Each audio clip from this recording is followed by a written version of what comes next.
What I'm going to talk about today,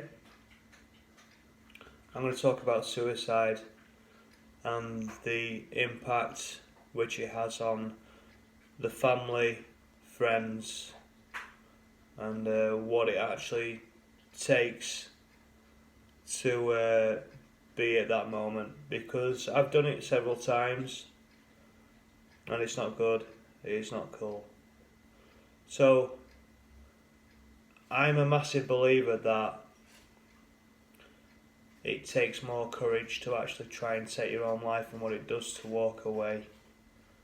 And if you're in that state of mind, nothing can stop you from doing it. It's the real harsh reality and truth about it. But what you do cause if you do it is a ripple effect, like a pull ripple effect, and you cause upset and quite possibly hatred in your family because they don't know the reasons why. But when you're at that certain level, it takes a lot of courage to actually do it. And a lot of people say they're going to do it and don't, because it takes a lot. It really, really does. I've got a friend, and the greatest line he ever gave to me was this. He said, "I always wanted to die because of my deep depression until I was faced with cancer. And then when I had cancer, I realised how much I wanted to live." For me, that is quite possibly one of the biggest reality shocks I've ever heard in my life. When he said that to me, I was like, you know what? That takes perspective of the world and how we were feeling at that time. For me, that was inspirational for him to actually think like that. So wanting to die all his life because of great pain. But it had to take a situation like that for him to want to live. And sometimes the harsh truth and the harsh reality of mental health, or a shock, can make you realise. See, I went to do it 3 weeks before I met Amy. So sort of like maybe 23.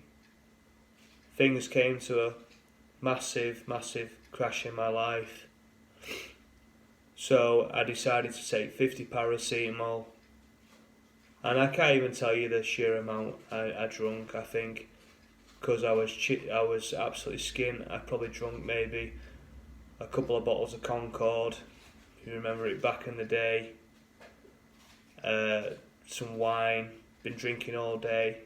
And the next day, I was really heavily disappointed that I was still alive. But this did everlasting damage on my body for about maybe 2 years. I was like literally, I couldn't keep a meal down. I was throwing up blood. And just the pain what came with it, like it's a constant. Even though you've taken on that paracetamol, it's like you've got a headache all the time. I felt like I had like a massive headache for maybe 2 weeks. I was really, really poorly. And I've probably done massive damage to my insides even now. So I would not suggest doing it. It hurts and you cause a lot of pain to yourself. But you've heard stories of what I say about Amy. This girl turned my life around. She saw the best out of the worst and possibly lowered herself to make a great man. Because without her, quite honestly, I wouldn't be here now to tell a story. And in the beginning, I hated myself for getting like that now. But now, I'm helping folk. I feel as though it's a new chapter, it's a new challenge in my life. So I'm sorry if I've got a bit tearful, but this is what comes with the real facts of depression, anxiety, and all different disorders such as mind personality disorders. And people just need to know the real truth. So goodbye, stay safe, and we will live to fight another day.